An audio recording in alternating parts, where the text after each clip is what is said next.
Next we have Munich. Thank you very much. Thank you everyone for coming. Really appreciate the amount of people here. In 1942, the first patient was successfully treated with penicillin. This was the start of the greatest success story in the history of medicine, the story of antibiotics. It is estimated that since then, more than 200 million lives have been saved. And if I think about it, even I would have died twice without antibiotics. But there is something we have to talk about. Pathogenic bacteria are becoming drug resistant at an alarming rate. Already now, 50,000 people die in Europe and the US every year for multi-resistant infections. And this number is about to increase dramatically. It is time to take action. Now, the good news is there are alternatives. Bacteriophages, short phages, are the natural enemies of bacteria. In fact, there is a phage for almost every bacterium out there. Phages are much more specific than antibiotics, and for us humans, they're absolutely harmless. Now, using phages for therapy is not a new idea. In fact, it has a long and successful history of application in former Soviet Union countries. We met doctors from one of these countries that use phage therapy every day to find out more about this. And the question we asked was, why are we not using phage therapy in Europe and the US? And to answer this question, you have to understand how phages are currently produced. As they strictly require the molecular machinery of their host bacteria, you have to cultivate pathogens in large amounts and then isolate the phages from that. You cannot control what's in there. Would you want to use this or work with it? Today, we reinvent phage production. We present Factory, a strain-independent, quality-controlled, and safe manufacturing pathway for bacteriophages. In the initial phase of our project, we met two of the leading experts in the field of phages in Europe. They recently got approval for phage therapy in France and Belgium. They defined 4 criteria that have to be fulfilled. First, the product has to be free of any contamination. The phages have to be correctly identified. The product has to be absolutely toxin-free, and it has to be made possible that the product is storable and stays stable for long term. With these 4 criteria in mind, we designed our project. And the basic concept behind it is to use a cell-free system to express phages on a DNA template. And as simple as it sounds, it works. These are pictures from an early phase of our project, and here on the right you can see our phages in action, killing bacteria in a petri dish and forming so-called plaques. Now let me introduce the molecular heart of Factory to you, a cell-free expression system. I have to admit, when I joined iGEM half a year ago, I didn't really know what a cell-free system is. So here's the explanation I wish someone would have given to me back then. You take cells, you remove the cell wall, and the DNA, that's it. What remains is the molecular machinery, everything needed to produce proteins or entire phages, but outside of a living cell. Now this may sound simple. You cultivate cells, you lyse them, and you're done. But acquiring cell extract of sufficient quality for phage production is not that easy. There are commercially available solutions, but those are quite expensive, and we wanted Factory to be independent of external suppliers. So we decided to produce our own cell-free system and to optimize it for phage production. Before we could start with that, we needed to find a simple and reliable way to control the quality of our cell extract. We decided to use the expression of the fluorescent protein M-turquoise for quality control. Here you can see a fluorescence time trace of M-turquoise expression. This particular protein has the advantages that it's fast folding, has a high fluorescence intensity, and a very low background signal. The expression construct we designed proved very useful for quality control, and therefore it became our favorite biobrick. With our quality control in place, we could start to optimize cell extract preparations step by step. And our main objective was to make the whole process scalable. For cell cultivation, that meant exchanging the traditional shaking flask for a lab-scale bioreactor. On the left, you can see the benchmark. Protein expression in a shaking flask produced cell extract. With our bioreactor approach, we do not quite reach the same expression levels, but just look at those arrow bars. Bioreactor cultivation is more reproducible, and it yields 4 times more cells from the same resources. For the cell lysis step, we started by comparing 2 commonly used methods, bead beating and sonication. Of these 2, only sonication is scalable, and it produces cell extract of higher quality. All in all, we screened more than 50 variations of the cell extract preparation protocol until we found our favorite settings, which can be seen on the right. Those settings include adding lysozyme to the sonication step to increase its performance, and we also increased the volume of the sonication reaction to match the scale up of the cell cultivation. With our optimized cell-free system, we have a protein expression 9 times higher than in the initial product.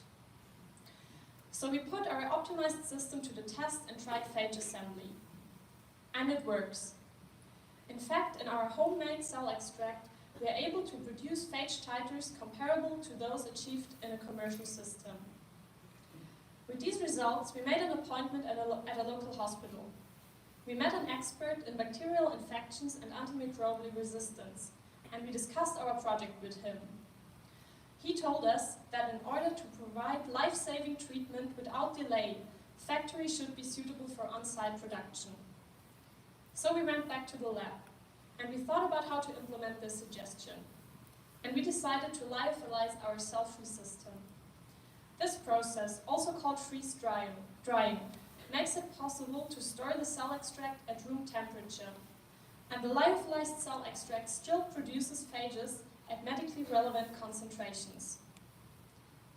Now let's have a look at what we accomplished so far. We optimized a cell-free system by making it scalable and implementing a reliable quality control. Through lyophilization of our cell-free system, factory can produce phages on site. And down here you can see the variety of phages that we were able to assemble. 2 medically relevant phages were supplied to us by our cooperation partners in France and Belgium, and the T5 phage we received from the iGEM team Grenoble. Now factory can produce any phage anywhere.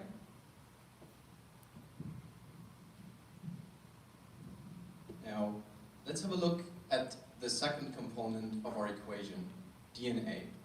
We need high concentrations of DNA to be able to assemble phages. And to reach international quality and safety standards, it is essential that the DNA is highly pure. Because if the raw materials are contaminated, so will be the last product. So in the beginning of the project, we performed nanopore sequencing, and we found that over 35% of the reads come from contaminants. We optimized our protocols, but it was obvious that there's a need for a tool to read contaminants while performing nanopore sequencing. We developed Seq-Into, software to evaluate contamination. It comes packed with state-of-the-art algorithms. It performs long read alignment, and it has a graphical user interface. It is cross-platform, and there's a full tutorial online. And the best thing is, have a look at the interface. I'm a biochemist by training, but it's really intuitive to use. Every one of you will be able to use it in the lab. Using Seq-Into, we were able to reduce contamination to just under 2%. And it works like this. You do nanopore sequencing and you take the individual reads. You choose a reference that is the contamination you're looking for. The app gives you a statistical overview about the contamination, and that's it. And we were able to do de novo sequencing. In collaboration with the military hospital in Belgium, we received clinically relevant phages that were previously uncharacterized. On the right, you can see a circular interpretation of the genome, which is called a biocluster. You can check it out on our poster. Now, while phage assembly in our system appears very simple, it's actually highly complicated. In fact, it's probably one of the most sophisticated self-assembling processes in synthetic biology. We modeled the entire process using 8 ordinary differential equations. And because phage assembly is a temporally orchestrated process, that means every component requires the one previous. It involves T7 polymerase expression, the capsid expression, self-assembly of the capsid, and DNA packing. There's also a positive feedback loop where the T7 DNA polymerase amplifies the DNA of the phage. And because factory is a confined system with a limited lifespan, we also looked into degradation of each of those components. Now I'm going to save you the math and get right to the results. We identified 2 bottlenecks. One is the quality of the cell-free system. Using mass spectrometry data in combination with our model, we found out that not ribosome content, but ribosome activity is the main reason for quality of a cell-free system. The second bottleneck is DNA concentration. If you have a look at the graph, you can see that the amount of DNA required for a certain phage titer, and you can also see that below a certain threshold, it suddenly doesn't quite work. But when we compared this to our experimental data, we found the same thing, but our model was only off by 0.1 nanomolar. Now, let's take this back to the equation. We added software and we added a model to better understand the entire process. But because factory is an open system, it allows for so much more. We cannot just use phage DNA as raw materials, but we can also use phage proteins and RNA as raw materials. We thought of using this as a ways for imaging or purification. That's why we added a his tag and a yellow fluorescent protein to one of the capsid proteins called HOC. HOC is incorporated into the phage's capsid, and upon assembly, the phages were purified by nickel affinity chromatography. You can see that in the spot test I just pulled up, and fluorescent imagery shows that the negative control shows low autofluorescence, while the sample, which has a plus, shows high fluorescence because of YFP. Now remember, these phages are still GMO-free. We do not have to modify the genome for this. We can assemble any phage, anywhere, with any modification.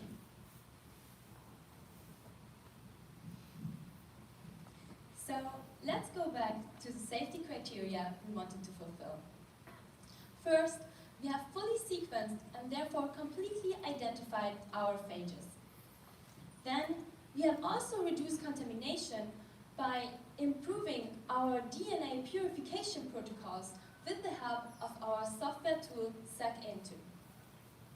Then, we do not store phages, we store the lyophilized cell extract at room temperature, and we use that then to produce our phages on site.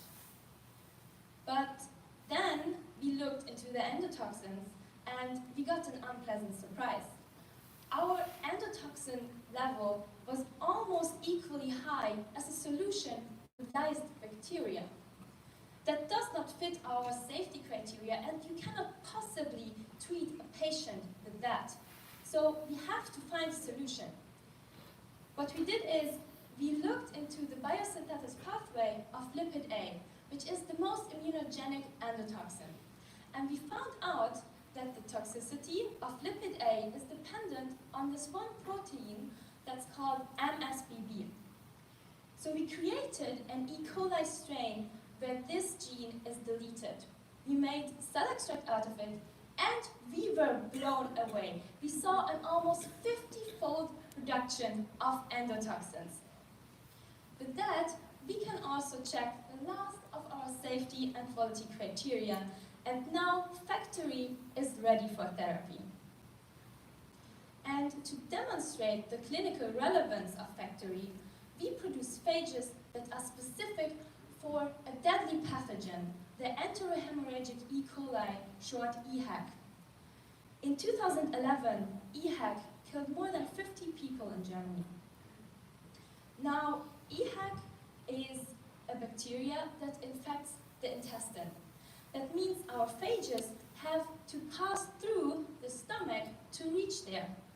Well, that confronts us with the problem that both the low pH and the protein-degrading enzymes in the stomach would rapidly degrade our phages. We therefore decided to encapsulate our phages in calcinum alginate spheres. Alginate is a food additive and therefore approved for humans. Here you can see a Z-stack through one of these capsules containing phages that are here dyed with cyber gold. We stimulated the oral application by incubating our phages in our capsules in simulated intestinal fluid and simulated gastric fluid. And our results show that indeed phages are protected in simulated gastric fluid and then released again and still fully functional to kill bacteria in simulated intestinal fluid.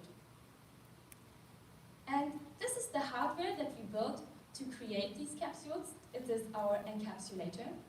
It consists of a nozzle through which the alginate is pumped through, containing the phages. But to ensure that the capsules are monodispersed and tunable in size, the nozzle is connected to an air chamber with pressurized air. This airflow shears off a jet of droplets from the alginate, which then are dropped into a calcium chloride bath.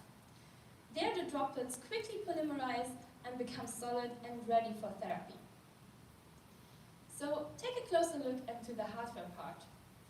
It consists of two halves that can be easily assembled and disassembled again. Here you can see the ring, which ensures the uniform air pressure on the nozzle in the middle. With that, we are able to produce any phage, anywhere, with any modification for therapy. So, we envision Factory as the core of a manufacturing line for personalized phage therapy. Based on rapid diagnosis, suitable phages could be selected from a DNA library and then produced right in the hospital. And this brings down production time for the entire process to less than 1 day. And the best thing is, it costs less than $5 for one dose. So I would like to thank you for your attention. I would like to thank all the people that were in Munich for the European meetup in July.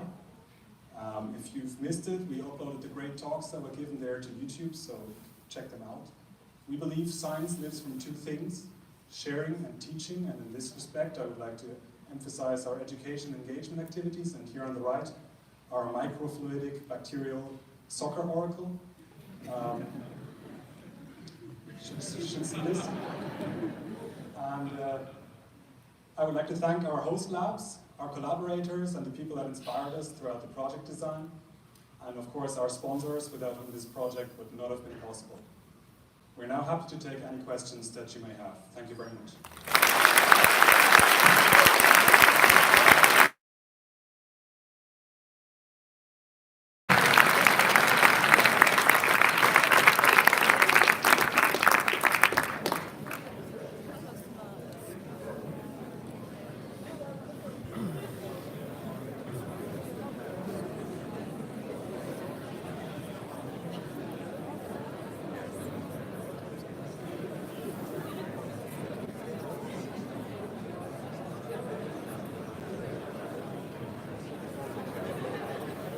Okay, thank you Munich for the presentation. Judges, do we have any questions?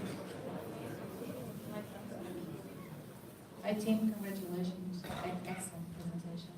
I have a particular question regarding your entrepreneurship business model, that part of the project. I read in your wiki that you were expecting a quite short length of clinical trials. Aren't you a bit optimistic with that?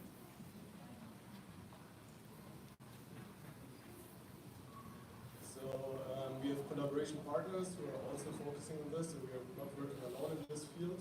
And that's the reason why it's maybe a little bit short in this entrepreneur track. But for example, one of our collaboration partner is Jean-Paul, who established those magistral preparations that Ini explained previously. That's the reason why it's a little bit shorter, because when we do the entrepreneurship and start our startup, we will include those peoples and have their knowledge and support. Just a follow-up question related to this. I saw that you have some patent pending, right? Can you elaborate a little bit more on the status of that? The patent It's still pending? Yes, It's still pending. Okay, that's the question. Yeah. Excellent talk. So have you compared yours as a reproduction of phages of your system compared to the other normal reproduction rate? Yeah. So we have just in general what we compared, or So so what's the exact have question? you done that? Compare the reproduction rate of your system with the normal. Yeah. Yeah. So we compared it. The problem is that the normal isolation of the phages is not so reproductive as our system when we put in the DNA. Because based on our model, we have now the right ratio of DNA, and based on the software team and the software we generated, we have now really nearly 100% pure DNA. So our system is superior in reproduction and generating the relevant titles than the attempt we had when isolating the phages.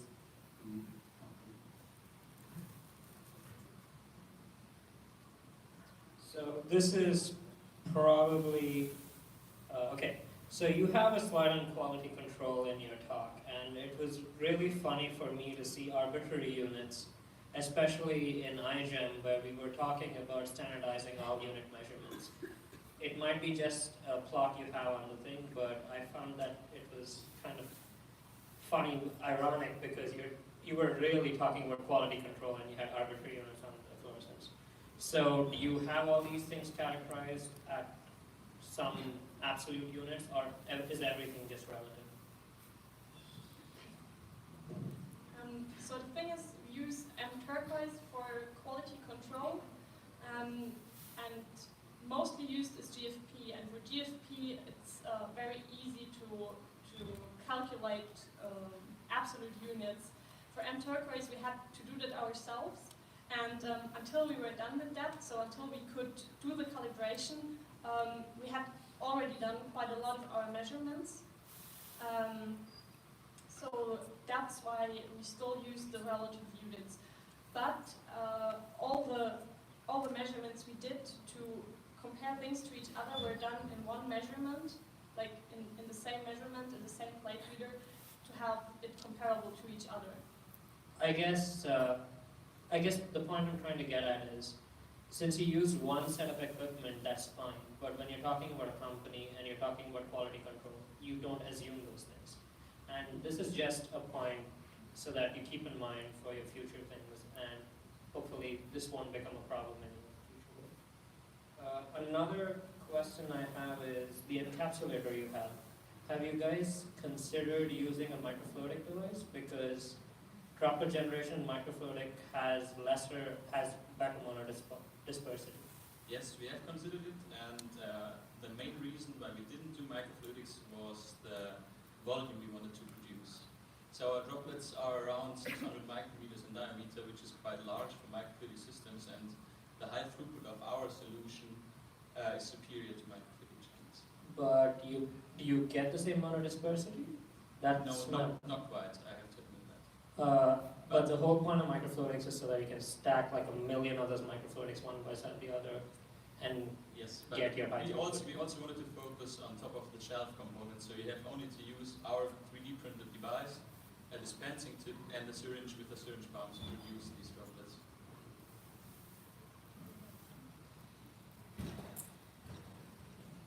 Okay, great. Thank you, Munich, very much.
Ist es fertig? Ja, Läuft es noch? Es läuft noch. Scheiße.